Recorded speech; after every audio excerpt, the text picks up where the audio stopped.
Okay, so I'm going to show you the two main solos, but first of all I'm just going to show you the chords that you'll hear when the whole band comes in. So Bobby showed you the main, the riff, that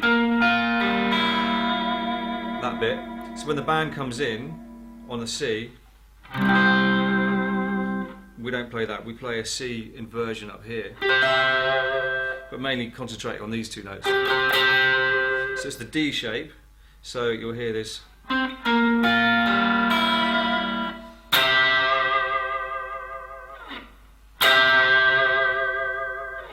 So you know your D, hopefully. An octave higher will be up there, so 2 frets down you get a C. So, but we're mainly picking the second and third strings. You need to grab your whammy bar for a bit of vibrato and a slide off.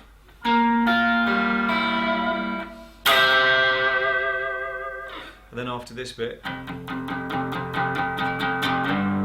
we're going down to the 10th fret, which is a G minor. So it gets the D shape, but on the 10th fret.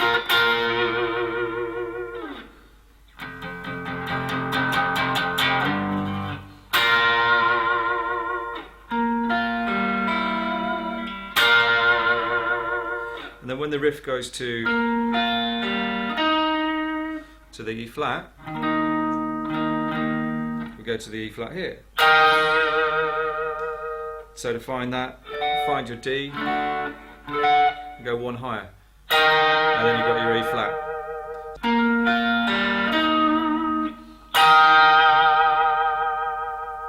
And then when the riff goes down to D, we play a D here. So just to recap, that's the chord you hit when the whole band comes in. D shape on the 12th, so you get a C, and then move it down 2 frets, and you actually get a G minor, because you'd think if the C was there on the 12th fret, if you move it down 2 frets, you go C, B, B flat. But G minor being the relative minor of B flat, that's how that is a G minor. There are videos about that on our site. G minor 7.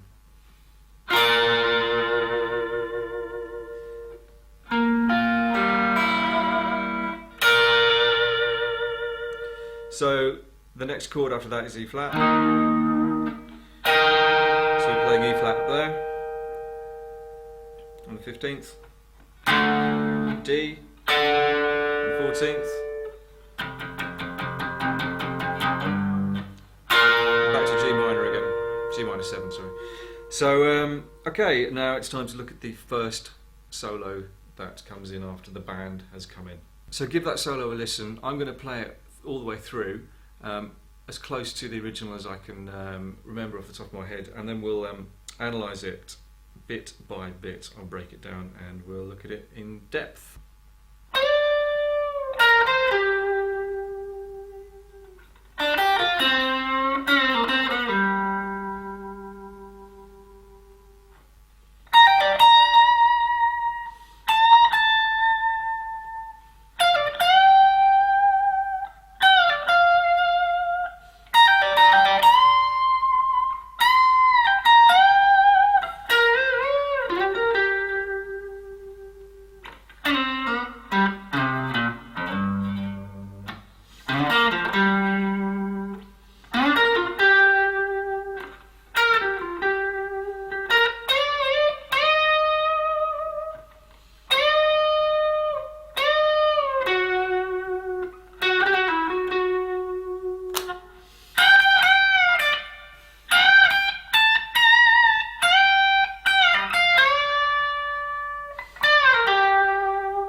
So that's the first phrase.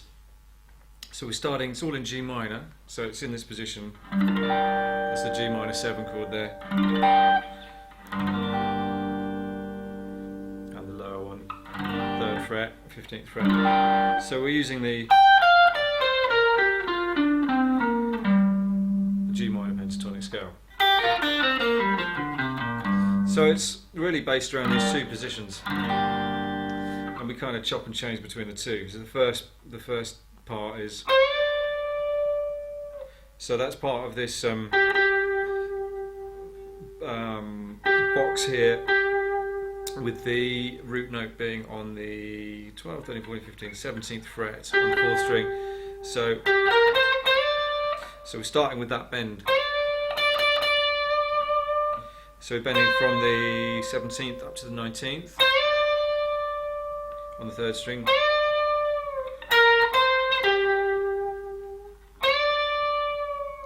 And bend back again, and then 15, 17, 17 on the D string on the 4th string.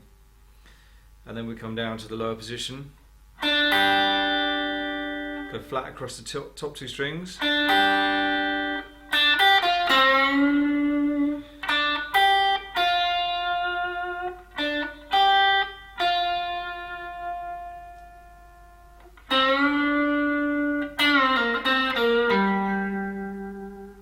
so you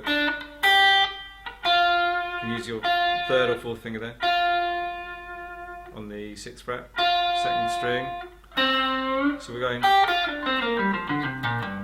top part of that scale.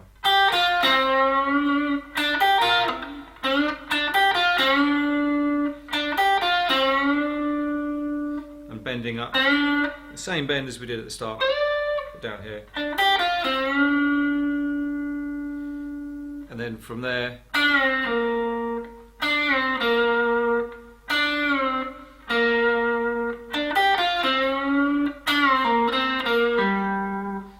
so slowly.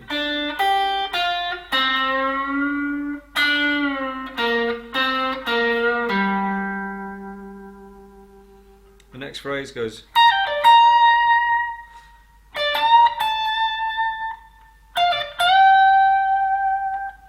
So again, back in this position, using that as an anchor point on the 15th.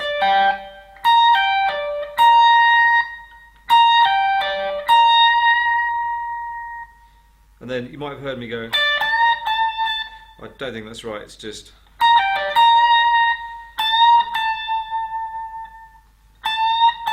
a small bend from the 17th up a semitone. And then back again. Then you got this pull off from the 18th to the 15th on the 2nd fret, 2nd string, sorry. So you hit it and pull off.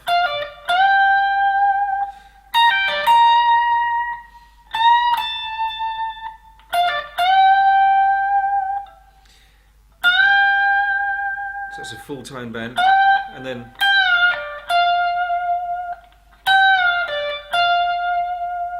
next phrase goes.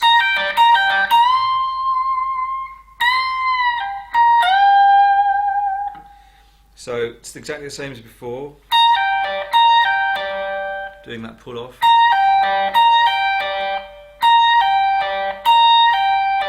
But this time we're bending up on the top string, a whole tone bend.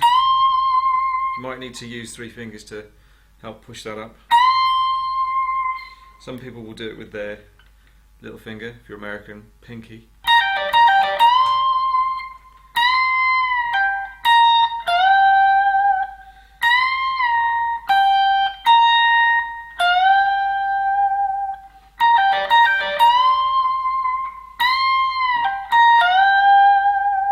To do that,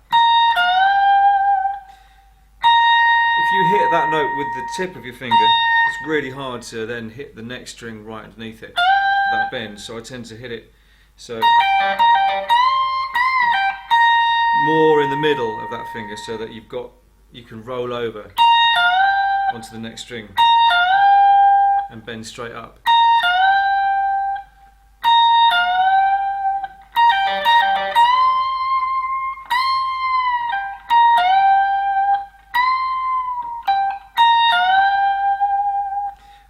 that we've got this big bend on the third string, and there's the root note, there's the note we start on, but I'm going to start with the third finger just because it's stronger, because we're going up 2 whole tones. If you try and do that with your first finger,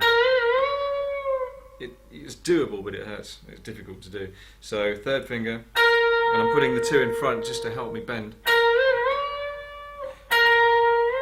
So going up a tone, hit it, go up a tone, and then up again.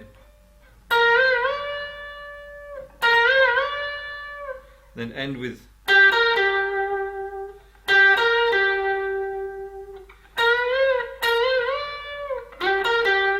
I actually slid into it, but I don't think he does that on the record. And that phrase is finished off with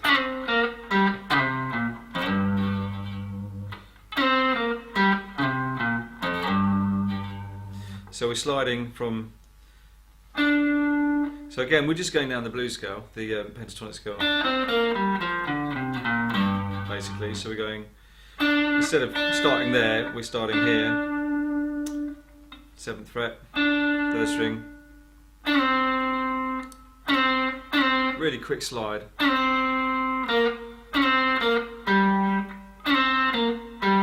and then the same thing on the next 2 strings.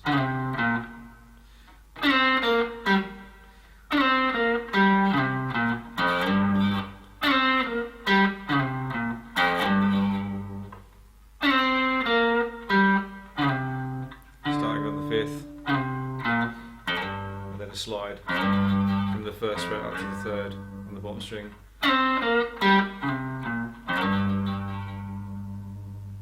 Okay, the next bit goes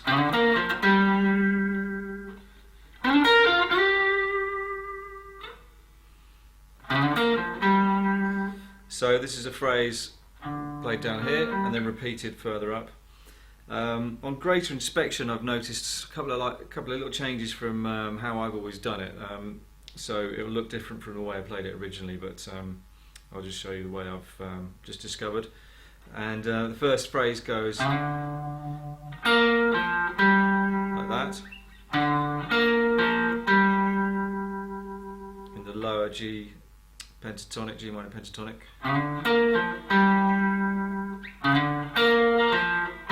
Position, and I've always gone up here, but actually it sounds more like it's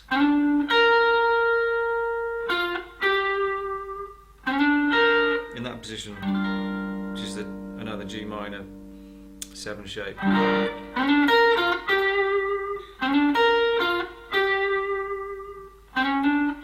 So you're sliding into that 11th fret, 2nd string.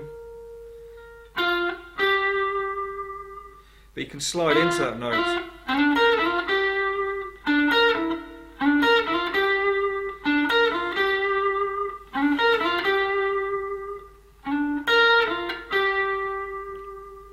If you finish on that finger, it leaves you free to do the next bit, which goes. There's a little slide off on the end, so.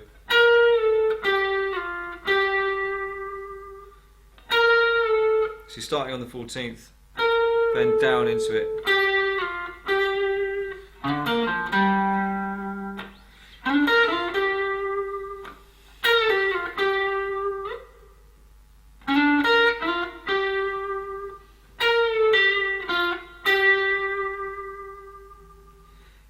So the next bit goes.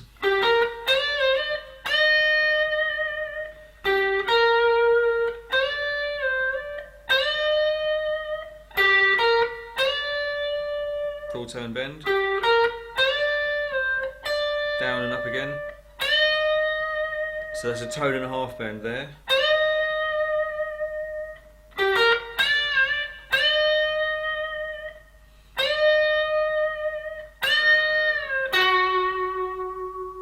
So the last one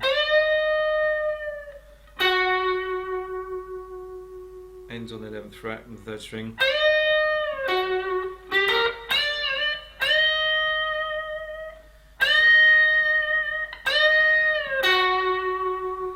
Then you've got this sliding bit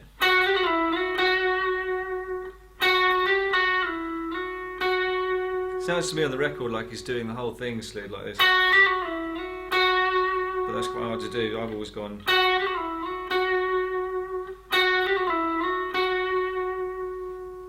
all in one string, down to the 9th, back up to 11th.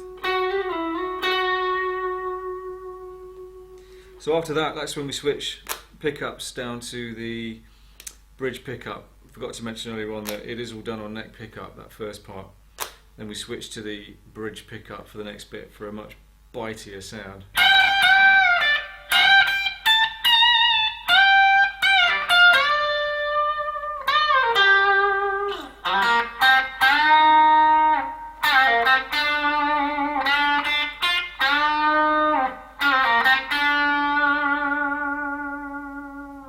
Okay, so we've got this bend up to the top root note of the G.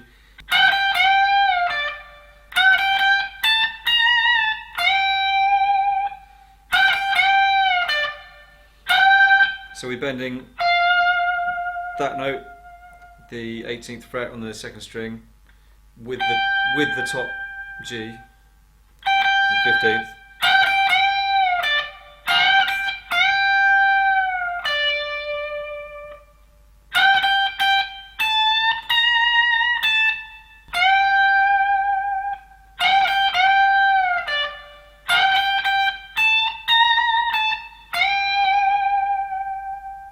Listen out for where there's vibrato and where there isn't vibrato. That's one of the defining things about this solo, is where he puts his vibrato. It's really, really effective. It's used to great effect here. So there's loads of vibrato on that one. And then where it goes, none at all. It's just left hanging.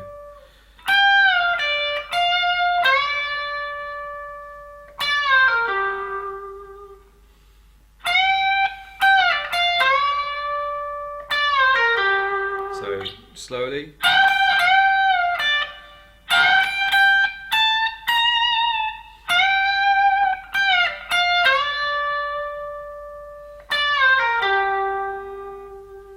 Okay, down to the lower position again.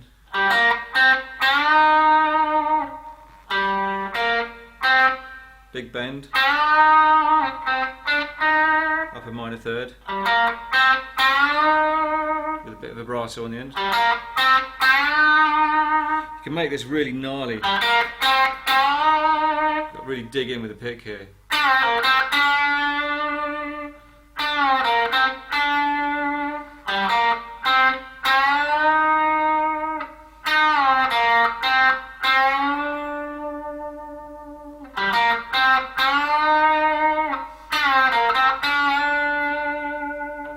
The next phrase goes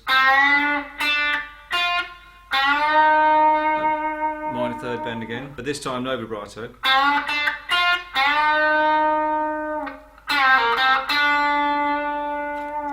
Last phrase,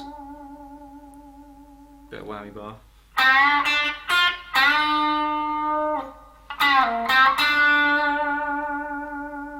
Let it go a little bit.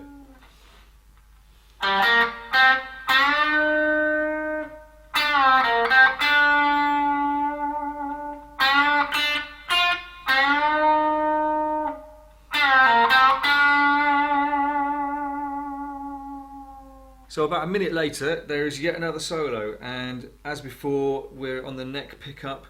The difference in sound this time is that we're adding a little bit of phase to it. So we've got a tiny bit of distortion, a bit of compression, a bit of reverb, and now some phase. So again, this is quite attacking, so I use quite a sharp pick and I dig in pretty hard for this one. And it starts with the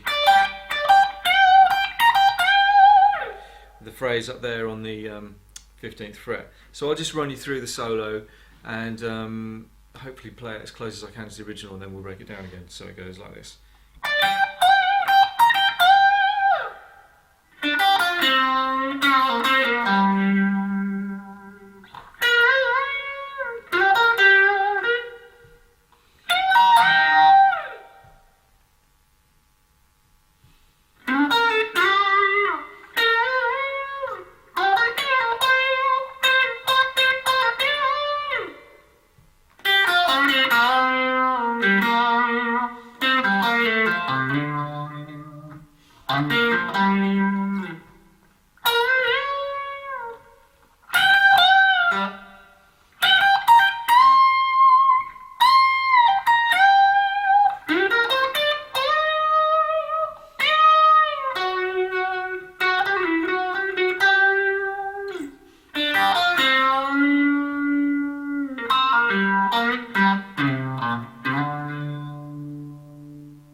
Okay, I'm not going to get too hung up on the details for note length and vibrato and things too much. You can listen to that and learn that and get a feel for it yourself.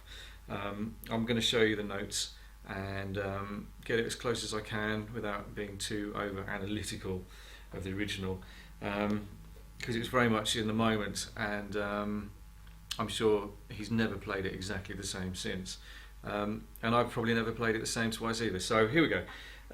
First phrase goes,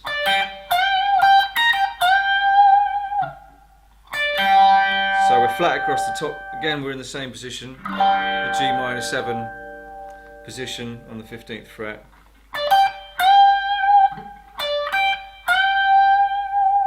Tone bend up to the original note, then a pull off,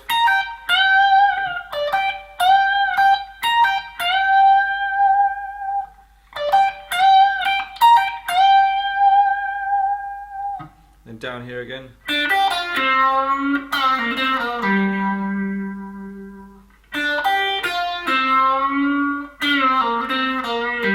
So another phrase that we know from earlier on. So then we go back up here again for that big bend.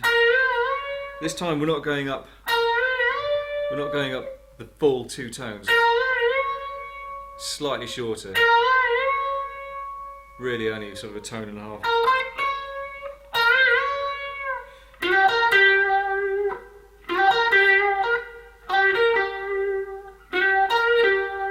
Or if you prefer,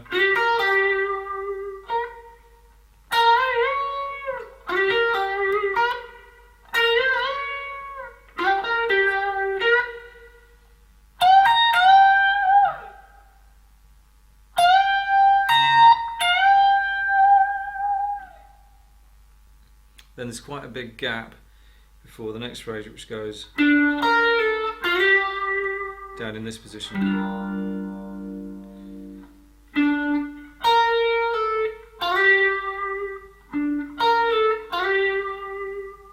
Then this bend again.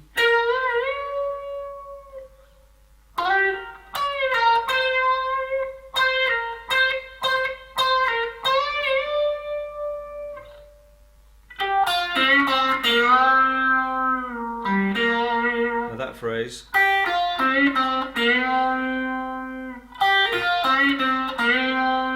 has a burst finger bend, which can be quite difficult. I find it easier to go that way on the fretboard.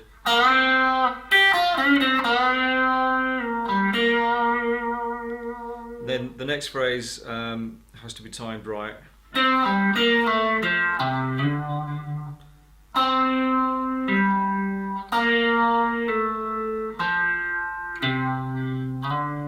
suggest you find your own fingering for that. That works for me.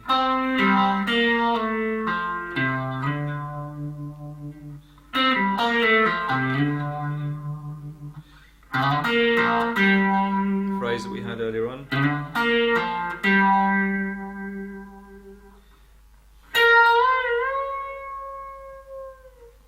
Again. And then this debatable G, open G string, which sounds like it could be a mistake, but I wouldn't ever dare say that Dave Gilmour makes a mistake.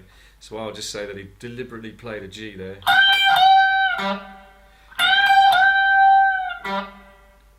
It kind of sounds a bit weird without it to me, so I always do it.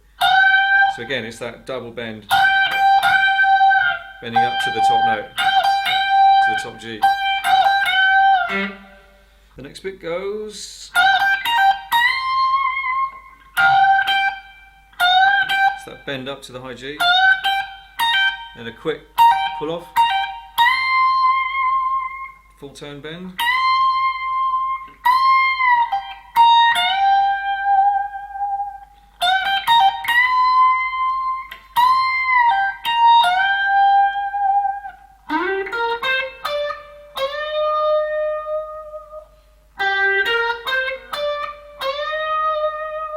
Or if you prefer, it's probably what he actually did. I've always done it there, but I think it's easier down here in this position.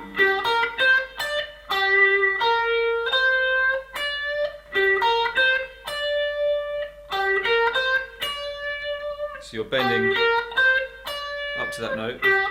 You're not bending like that. You're bending up, and then you can bend a bit more to get that minor third above.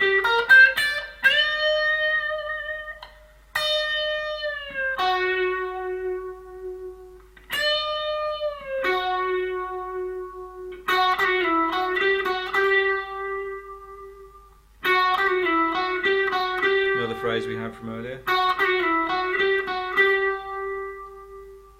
It's the last phrase, back down the bottom again.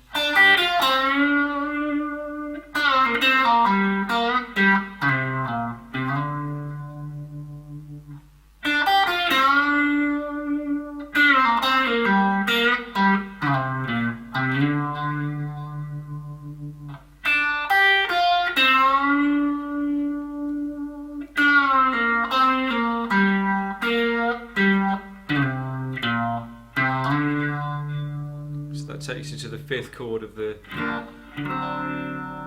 G minor chord sequence. So you're ready, waiting to go back into the verse. So that is the second in-song solo, but I guess the third guitar solo in Shine On. There's another little lead guitar line at the end of the first chorus, which goes as follows, and it's in an octave thing. So whatever you're doing down here, there's another guitar copying it exactly 12 frets higher. So I'll just show you the lower part. So it goes like this.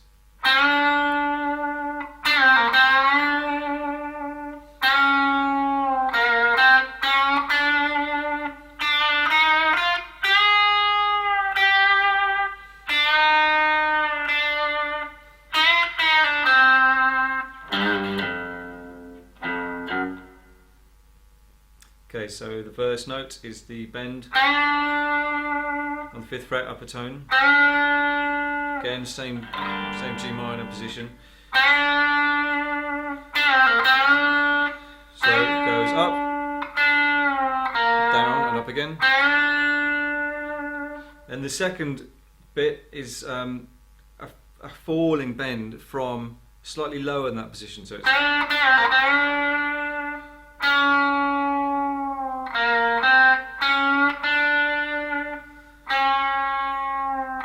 so you're bending down from that note. So you're bending up to that note, but you're bending down from that note. So it's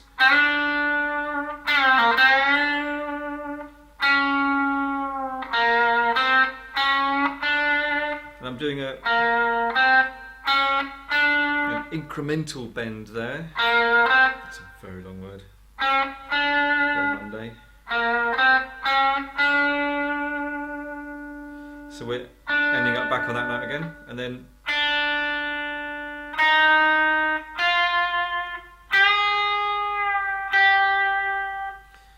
first finger bend here.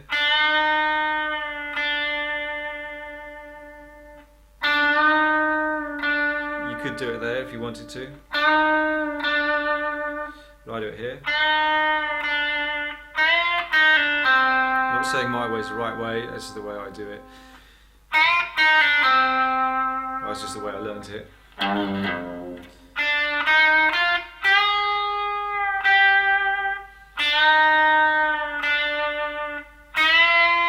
Second finger bend.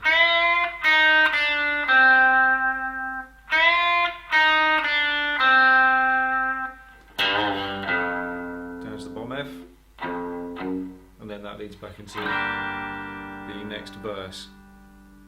So on top of that, you've got another guitar doing an octave higher.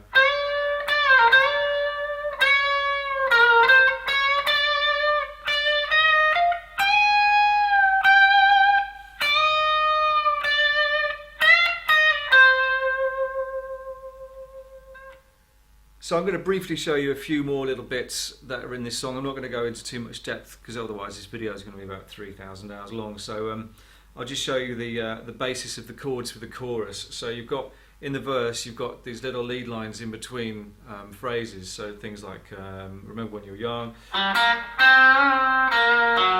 Things like that. That may not be the one that's there, but things like that. Or once you get to grips with these, you can hear them on the record and work them out. And then we go to B flat. Then up to an E flat. And an E flat with a D on the bass. So that's the shine on you bit. U, it comes on the C chord. Crazy is on the B flat. Diamond on the F. So it's got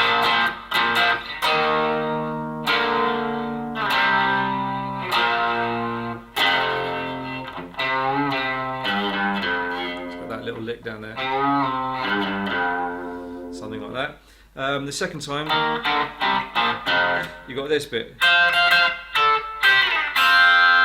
So starting on the F, top two strings on the 13th fret, down to the D, down to the C, and then down to the lower F position there. So after this bit, we go into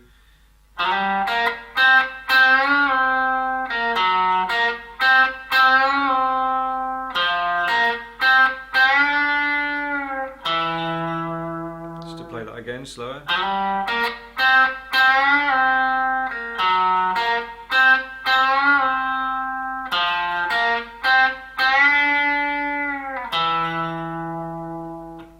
And then sliding up from here, up to the E flat.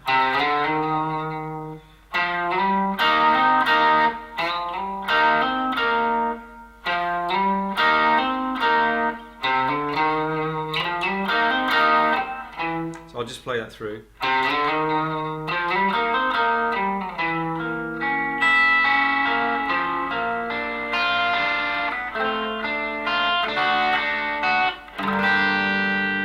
So we've got leading into this bit.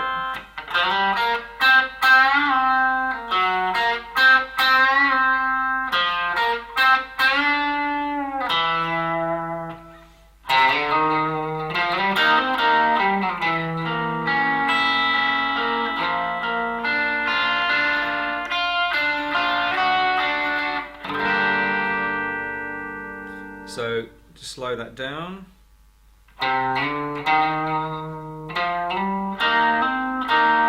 So that's hammer on.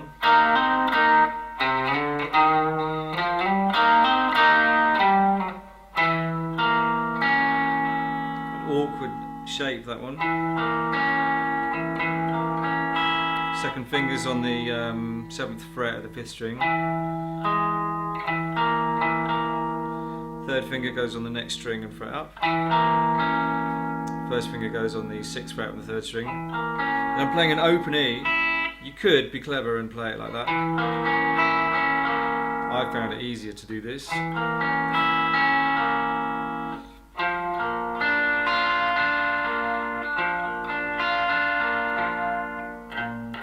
It's basically a B flat. Then the next chord goes from D minor to D major.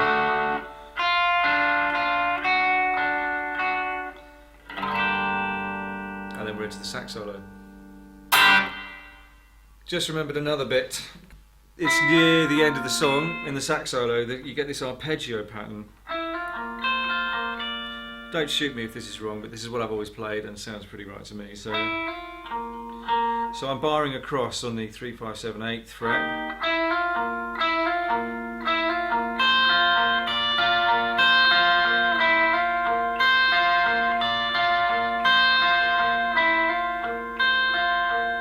So we're skipping out the 2nd string completely.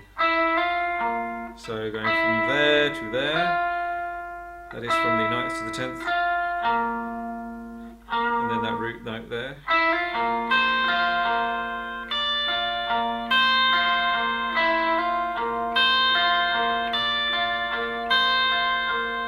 I tend to have this a bit cleaner with the phaser on.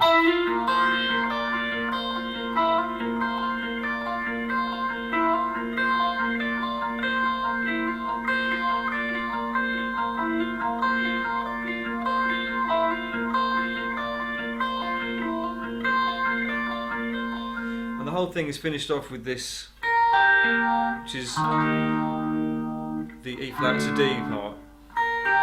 So we're playing the outline of that chord. So the top string, second string, the fourth string, as if we're doing an E flat 7 chord and a D7 chord. But lowering that top tone, the B flat there.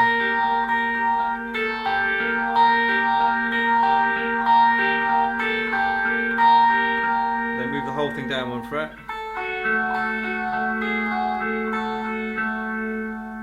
And this time we go back up 1.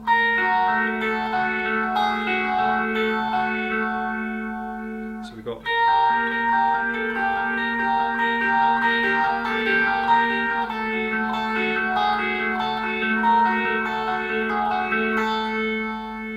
and that, I think, is the majority of the guitar parts that you'll need. I'm sure after this is finished filming, I'll think of some more bits that need doing. But I think we've covered just about everything. I'm sure people will find things that we haven't or that aren't exactly right. So I apologise if it's not 100%, but it's as close as I hear it, and Bobby too. And I hope you've enjoyed this and you've learnt how to play this song, and that you get a chance to do it, because it really is a great song to perform live and one of the most enjoyable things that I've ever played live. So that's a wrap. It is. Look at that. Clapperboard. Clapperboard. Wow.